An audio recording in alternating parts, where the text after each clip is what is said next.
আপনারা সহজে ক্লান্ত হন না। আপনারা জেগে আছেন।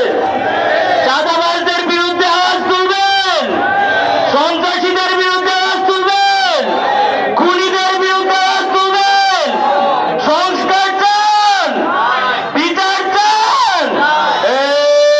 জালো রে জালো,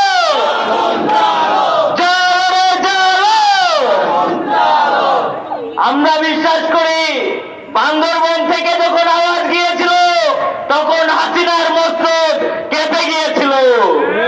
বান্দরবন থেকে পাহাড় থেকে যখন হুঙ্কার গিয়েছিল হাসিনা দেশ ছেড়ে দিল্লি পালিয়ে গিয়েছিল।